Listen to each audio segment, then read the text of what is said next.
요한복음 9장 1절부터 12절 교독합니다. 1절 제가 먼저 읽습니다. 예수께서 길을 가실 때 날 때부터 맹인된 사람을 보신지라. 제자들이 물어 이르되 라삐여, 이 사람이 맹인으로 난 것이 누구의 죄로 임하니까? 자기이니까 그의 부모이니까? 예수께서 대답하시되 이 사람이나 그 부모의 죄로 인한 것이 아니라 그에게서 하나님이 하시는 일을 나타내고자 하심이라. 때가 아직 낮음에 나를 보내신 이의 일을 우리가 하여야 하리라. 밤이 오리니 그때는 아무도 일할 수 없느니라. 내가 세상에 있는 동안에는 세상의 빛이로라. 이 말씀을 하시고 땅에 침을 뱉어 진흙을 이겨 그의 눈에 바르시고 이르시되 실로암 못에 가서 씻으라 하시니, 실로암은 번역하면 보냄을 받았다는 뜻이라. 이에 가서 씻고 밝은 눈으로 왔더라. 이웃 사람들과 전에 그가 거린인 것을 보았던 사람들이 이르되 이는 앉아서 구걸하던 자가 아니냐. 어떤 사람은 그 사람이라 하며 어떤 사람은 아니라 그와 비슷하다 하거늘 자기 말은 내가 그라 하니. 그들이 묻되 그러면 내 눈이 어떻게 떠졌느냐. 대답하되 예수라 하는 그 사람이 진흙을 이겨 내 눈에 바르고 나더러 실로암에 가서 씻으라 하기에 가서 씻었더니 보게 되었더라. 그들이 이르되 그가 어디서 있냐. 이르되 알지 못하노라 하니라. 아멘. 요한복음 16번째 시간, 빛을 드러내는 통로, 빛을 드러내는 통로라는 제목으로 하나님의 말씀 전하겠습니다. 예수님이 길을 가시다가 선천성 시각장애인을 보시게 됩니다. 근데 예수님은 그 안에 깊은 사랑이 있으시기 때문에 어떤 사람을 보면 그 사람이 뭐가 필요한지, 어떤 어려움을 겪고 있는지 알고 계시는 거죠. 그러니까 사랑의 마음으로 사람을 보게 되면 그 사람의 영혼이 보입니다. 하지만 사랑이 없이 보면 영혼을 볼 수가 없습니다. 예수님은 누군가를 보면 거기에 역사가 나타납니다. 사랑과 관심뿐 아니라 능력까지 있으시기 때문이죠. 근데 제자들은 정반대예요. 이 사람 왜 이렇게 됐습니까? 분명히 죄 때문에 이렇게 됐을 텐데 자기 죄 때문입니까? 부모 죄 때문입니까? 이거는 아픈 사람 2번 죽이는 겁니다. 희생자를 비난하는 거예요. 이때 왜라는 게 중요합니까? 자기가 고쳐줄 거예요? 예수님은 왜라는 게 중요한 게 아니에요. 문제를 해결해 주시는 게 중요합니다. 예수님 파격적인 말씀을 하시죠. 자기 죄 때문 아니다. 부모 죄 때문도 아니야. 이 사람의 이 연약함을 통해 하나님의 영광을 드러내기 위한 것이다 라고 말씀하세요. 바로 하나님의 빛이 그 어둠 가운데 있는 사람을 통해 드러내는 것을 원하신다라는 거예요.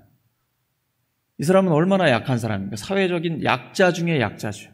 자기 힘으로는 아무것도 할 수 없고 태어나면서 한 번도 세상을 본 적이 없습니다. 아름다운 꽃도, 세상의 그 어떤 것도 눈으로 볼 수 없는 사람.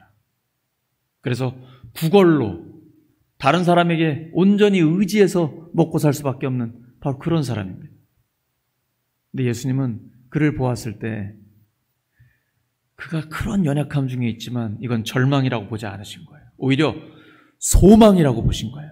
왜냐하면 그를 통해 하나님의 능력이 드러나게 될 것이기 때문이죠. 우리 중에 약함이 없는 사람이 있습니까? 완전한 사람 있나요? 아무도 없습니다. 강한 척해도 모든 사람은 다 약함이 있습니다. 근데 그 약함 때문에 부끄러워할 필요가 전혀 없습니다. 오히려 약함을 자랑해야 됩니다. 그래서 2000년 역사의 최고의 그리스도인인 사도 바울은 나는 나의 약한 것을 자랑한다라고 얘기합니다. 왜냐하면 하나님의 능력은 약한 데서 완전해지거든요. 솔직히 우리가 약할 때 싫어요. 약한 모습 보이기도 싫고 좀 능력 있게 쓰임받고 싶은데 나의 이 약함 때문에 뭘 제대로 할 수가 없어요. 하나님, 저 좀 고쳐주세요. 이 약함 좀 해결해 주세요. 라고 하는데 그때 의외의 대답이 들려올 때가 있습니다. 내 은혜가 내게 족하도다. 솔직히 안 족하잖아요. 근데 주님 말씀이니까 뭐라고 말은 못하고 내 은혜가 너에게 족하도다. 나의 능력은 약한 데서 완전해진다. 그러니까 강한 척 하지 말라는 거예요. 위선적인 행동 할 필요 없다는 거예요. 오히려 나의 약함이 있을 때 하나님의 능력이 나타나요. 그러니까 나는 약한데 하나님의 능력이 나타났어요. 내 능력이 아니죠. 하나님의 능력이에요. 그것 때문에 감사하는 거예요. 오히려 나는 약한 것이 부끄러운 게 아니라 나의 약함이 자랑거리가 되는 거예요. 왜냐하면 내가 약할 때 하나님의 능력이 나에게 머물기 때문인 것이죠. 우리가 예수님의 이 말씀, 하나님의 이 말씀을 듣고 확신한 뒤에는 약함 때문에 부끄러워하거나 걱정하지 않습니다. 강용호 박사 잘 아시죠? 중학교 때 축구하다가 공에 맞아가지고 두 눈을 다 실명했습니다. 제가 그 심정 알아요. 제가 좀 공 보면 미치잖아요. 그래서 수비하다가 끝까지 포기를 하지 않고 했다가 내 바로 앞에서 강슛을 때려버리더라고. 딱 맞았는데 3주 동안 성경을 읽을 수가 없었어요. 이게 막 겹쳐가지고, 상이 겹쳐서. 근데 이분은 얼마나 세게 맞았는지 두 눈이 완전히 실명했어요. 그 아드님이 미국 뉴욕의 유명한 안과 의사가 됐지 않습니까? 아빠 이 눈을 고쳐주기 위해서 됐는데 돌아가실 때까지 못 고쳤어요. 근데 이분이 연세대학교 졸업하고 미국의 피츠버그 대학에서 교육학 박사학위 받고 백악관, 미국 정부에서 최고위직, 한국인으로서는 최고위직인 차관보까지 갑니다. 세계적으로 놀라운 영향력을 미쳤어요. 여전히 시각장애인이었어요. 오히려 그는 그의 장애를 통해 하나님의 영광이 드러나게 됐습니다.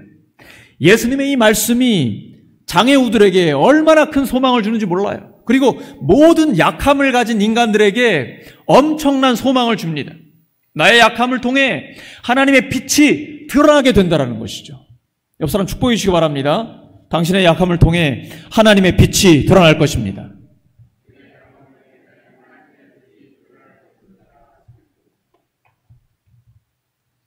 그런데 바리새인들도 예수님의 제자들처럼 생각합니다. 그 말은 그때 당시에 대부분의 사람들이 인과응보적인 생각을 갖고 있었다는 거예요. 우리 욥기를 읽어보면 그렇죠.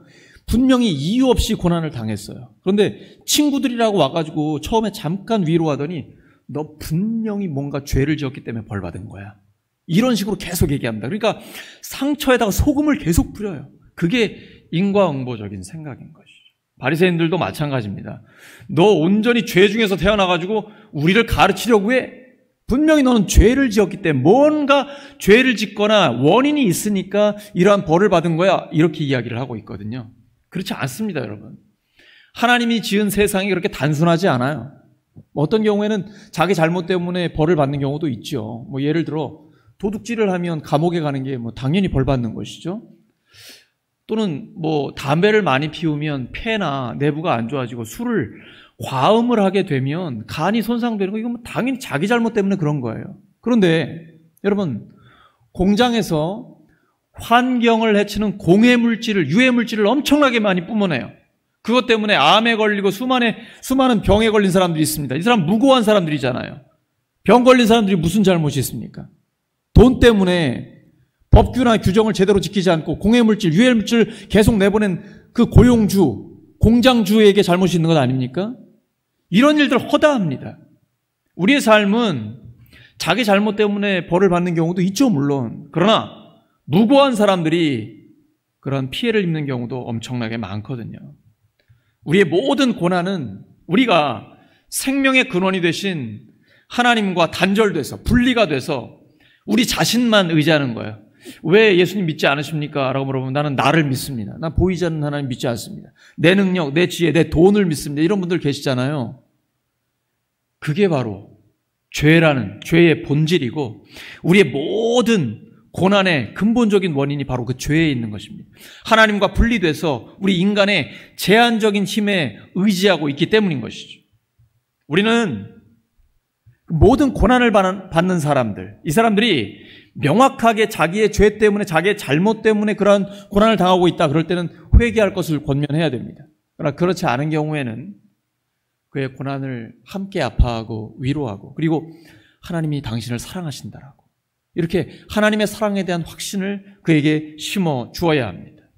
예수님은 선천성으로 시각 장애를 입고 태어난 사람을 예수님께서 고쳐주십니다. 근데 여러분 고치시는 방법을 보시면 평소와 좀 다르시죠. 분명히 그냥 말씀으로도 충분히 고치실 수 있는데 예수님의 침을 이렇게 뱉어서 진흙을 이겨가지고 침 뱉는 소리를 이 사람이 들었는지 모르겠어요.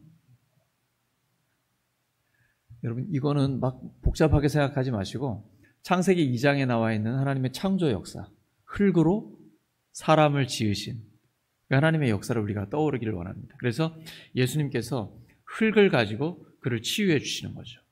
근데 그냥 가서 씻으라라고 말씀하세요. 예수님이 좀 친절하게 너 가서 물로 씻으면 치료가 될 거야. 아니면 믿음으로 가서 씻으면 고침 받을 거야. 이렇게 상세하게 설명을 해주시면 기쁨으로 순종하지 않겠습니까? 아무 설명도 안 하시고 그냥 가서 씻어라. 침 뱉은 흙으로 이렇게 발라주시고 가서 씻으라. 여러분 어떻게 하시겠습니까? 시리아의 장군 나아만 기억나시죠? 이 사람은 국가에서 최고의 장군 중에 한 명 아닙니까? 자존심이 있지. 비록 내가 지금 문둥병에 걸리긴 했지만 엘리사 이거 작은 나라 이스라엘의 한 선지자 이 사람 뭐 용하다 그래서 찾아왔는데 얼굴도 안 보여요. 하는 말이 조응을 시켜서 하는 말이 요단강에 가서 7번 씻으라라는 거예요. 나아만이 자존심 때문에 안 가려고 했지만 그래도 여기까지 왔으니까 한번 해보자. 씻었을 때 고침을 받게 되죠. 중요한 건 순종입니다. 순종은 결단이 필요합니다. 믿음은 결단하는 것입니다. 그러면 믿음이 나의 것이냐 나의 결단이냐? 그렇진 않아요. 고린도전서 12장 3절이죠. 성령이 아니고는 예수님을 주님이라고 고백할 수 없어요. 성령의 역사, 성령의 감동이 있어요. 그래서 믿어지게 하십니다. 근데 중요한 건 하나님이 우리를 지정의를 가진 전인격적 존재로 만드셨습니다. 하나님의 말씀 알고 있습니다. 믿으면 구원받는다. 믿고 구한 것은 받은 줄로 믿으라. 알고 있어요. 우리에게 감동도 주셔요. 근데 의지적인 결단이 필요해요. 하나님의 말씀을 믿기로 결단하는 거예요. 그리고 순종하는 것입니다. 갈 때에, 가서 씻을 때에 눈이 열리고 밝은 눈이 되는 것입니다. 그러니까 예수님을 믿는다는 건 뭡니까? 우리가 밝은 눈을 얻게 된다는 것이죠. 그것은 순종할 때 이루어지는 것입니다. 우리에게 밝은 미래가 열려 있습니다. 그 미래가 누구의 것이 될까요? 순종하는 사람의 것이 됩니다.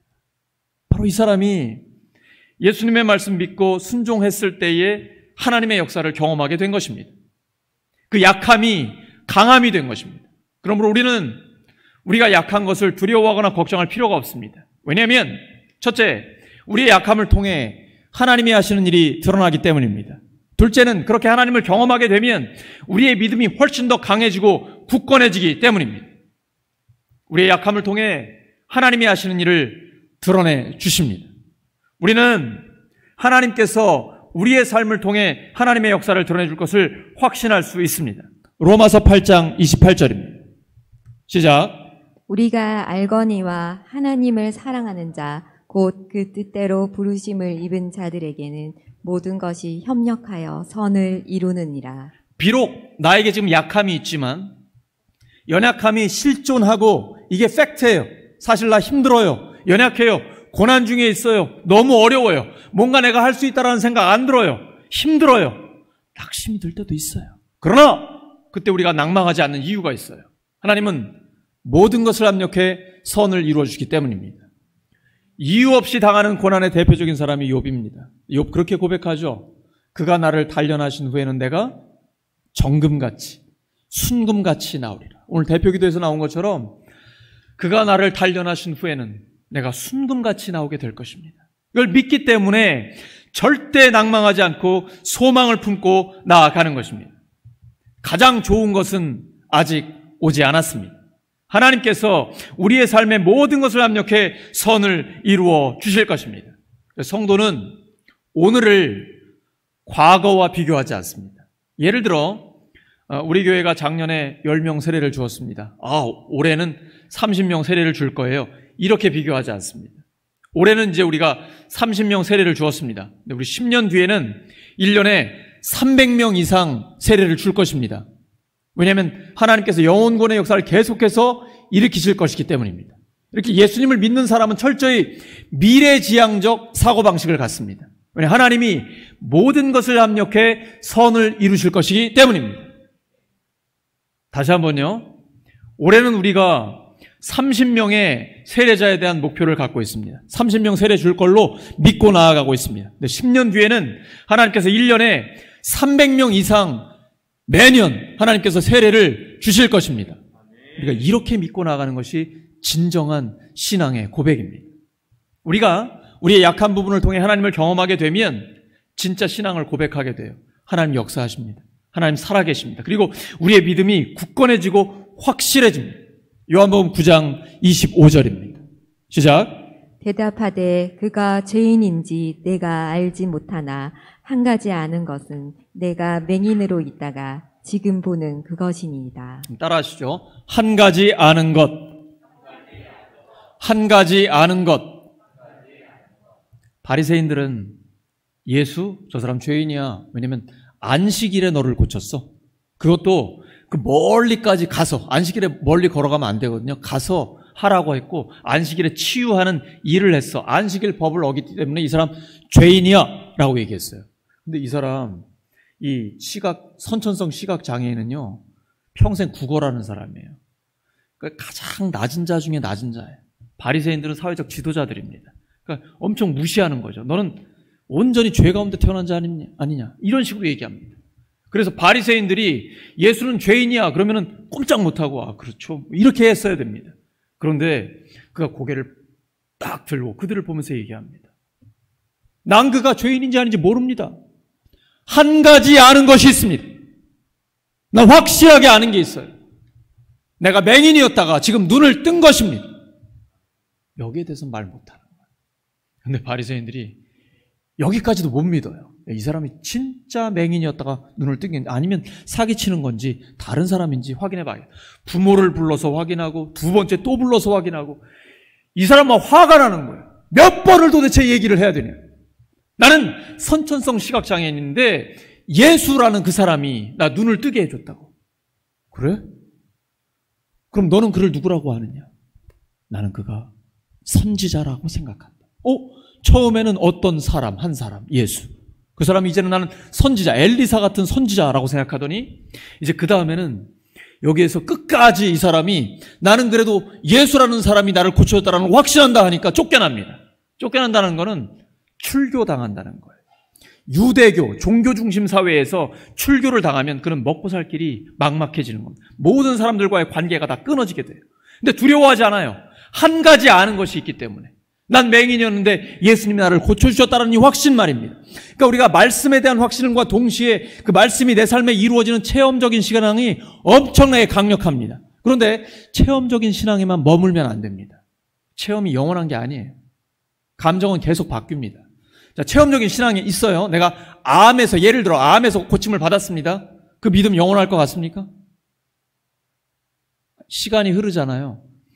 계속 하나님의 말씀을 묵상하고 기도하면서 계속해서 하나님을 경험하지 않으면 의심이 생기기 시작합니다.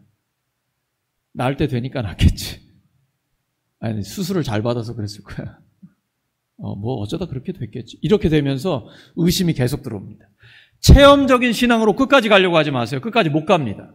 항상 말씀 중심의 믿음, 그리고 그 말씀이 내 삶에 이루어지는 체험, 이것이 강력한 거예요. 결국은 출교를 당했습니다. 왜냐하면 자기에 대한, 하나님에 대한, 예수 그리스도에 대한 확신이 있기 때문이죠. 근데 예수님이 그렇게 쫓겨난 사람 내버려 두지 않습니다. 찾아오셔서 위로하고 보호하시고 다시 한번 믿음을 강화시켜 주세요. 당신이 인자를 믿습니까? 인자라는 것은 우리를 위해 십자가에 죽으시고 부활하신 예수 그리스도, 다니엘 7장에 예언되어 있는 그 사람의 아들, 내가 바로 그 그리스도요 라고 말씀하시는데, 당신은 그 그리스도를 믿습니까? 라고 물어보시죠. 그가 누굽니까? 저 믿고자 합니다. 마음이 활짝 열렸기 때문에. 이렇게 치유의 역사를 경험하게 되면 마음이 열려요. 우리가 새가족들, 어린아이들, 다음 세대들 계속해서 함께 기도하면서 하나님을 경험하게 해주세요. 뭔가 하나님을 경험하잖아요. 그럼 마음이 활짝 열립니다. 하나님 살아계시구나. 그리고 내 삶에 하나님이 역사하시구나. 그러면서 믿고 싶어져요. 하나님의 말씀에 대한 관심이 생겨요. 믿고 싶습니다. 그때 예수님이 지금 당신과 이야기하고 있는 내가 바로 그 사람이요. 그때 고백하죠. 제가 믿습니다. 그리고 그 앞에 절합니다. 경배하게 되는 거예요. 이게 요한복음의 핵심이죠. 마지막 20장에 부활하신 주님을 만난 도마가 나의 주, 나의 하나님이요 라고 경배하는 것처럼 이 선천성 시각장애인도 예수님을 인자, 그리스도라고 고백하면서 결국은 하나님께 경배하듯 경배하게 되는 것이죠. 한 가지 아는 것, 다시 한번 따라하시죠. 한 가지 아는 것. 이 확신을 가지고 모든 불신의 세력을 이길 수가 있는 것입니다. 우리 성경의 개혁 중에 느헤미야의 개혁이 있는데 이 느헤미야의 개혁이 성공했던 이유가 있는데요. 바로 예수님처럼 사랑하는 마음을 품었기 때문입니다. 느헤미야 1장 4절과 5절입니다. 시작. 내가 이 말을 듣고 앉아서 울고 수일 동안 슬퍼하며 하늘의 하나님 앞에 금식하며 기도하여 이르되 하늘의 하나님 여호와 크고 두려우신 하나님이여 주를 사랑하고 주의 계명을 지키는 자에게 언약을 지키시며 긍휼을 베푸시는 주여 간구하나이다. 이제 이렇게 하나님을 경험하게 되면요. 이제 이 시각 장애인이 예수님의 증인이 된 것처럼 우리 또한 증인의 삶을 살게 됩니다. 근데 그때에 예수님처럼 사랑의 마음을 품고 가야만 합니다. 반대로 바리새인처럼 어떤 규정, 우리가 신앙생활을 오래 하다 보면 율법주의자가 되기 쉬워요. 뭔가를 지키는 거 말입니다. 교회에서 일반적으로 우리가 하고 있는 게 있지 않습니까? 근데 이거를 자꾸 뭔가 지켜야 된다. 완고하게 율법적으로 딱 지키지 않으면 당신은 뭔가 잘못됐다라고 이렇게 지적하고 정죄하는 거. 이게 사람을 죽이는 것입니다. 예수님처럼 이론이 아니라 사랑이 앞서야 합니다. 그러니까 사람을 볼 때에 원칙 중심, 그러니까 율법 중심, 뭔가 규정 중심으로 해서 사람을 올가매면 그 사람 살릴 수 없어요. 일단은 사랑하는 마음으로 그 사람을 살려야 합니다. 그러면 그 사람을 점점 더 예수님을 닮은 사람, 하나님이 원하는 사람으로 하나님이 만들어 주십니다. 우리가 특별히 다음 세대들, 우리 젊은 세대들을 대할 때에 항상 열린 마음으로 그들을 품어줘야 됩니다. 우리가 갖고 있는 고정관념이나 바리새인처럼 뭔가 이게 딱 지켜야 돼. 이거 안 지키면 당신 죄인이야. 문제가 있어라고 지적하게 되면 사람을 살릴 수 없어요. 예수님처럼 그리고 느헤미야처럼 이렇게 나가야 됩니다. 느헤미야의 이 말을 들으면 그 사람이 예루살렘 성과 성문이 불탔다. 이 소식을 듣고 앉아서 울면서 금식 기도합니다. 사랑하기 때문에.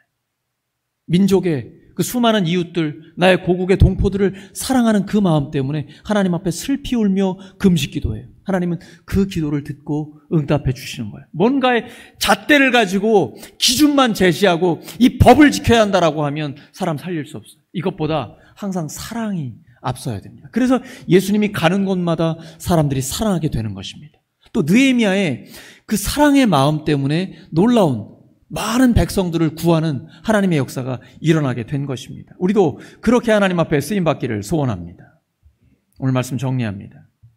우리는 우리가 가진 약함을 두려워하거나 걱정할 필요가 없습니다. 왜냐하면 그 약함을 통해 하나님의 빛이 드러나기 때문입니다.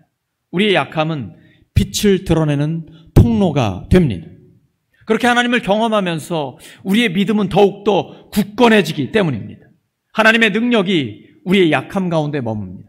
그 하나님을 경험하면서 주님의 사랑을 품고 주님의 증인으로 쓰임받는 우리 모두가 되기를 예수 그리스도의 이름으로 축원합니다. 함께 기도합니다. 하나님 아버지, 저희들 이제 저희들의 약함 때문에 걱정하거나 두려워하지 않겠습니다. 주님 말씀 믿기 때문입니다. 하나님의 능력은 약한 데서 완전해진다고 하셨습니다. 오히려 저희들의 약함을 통해서 하나님의 빛이 드러난다고 말씀하셨습니다. 그것을 계속해서 경험하는 저희들의 삶이 되게 하여 주시옵소서. 예수 그리스도의 이름으로 기도드립니다. 아멘.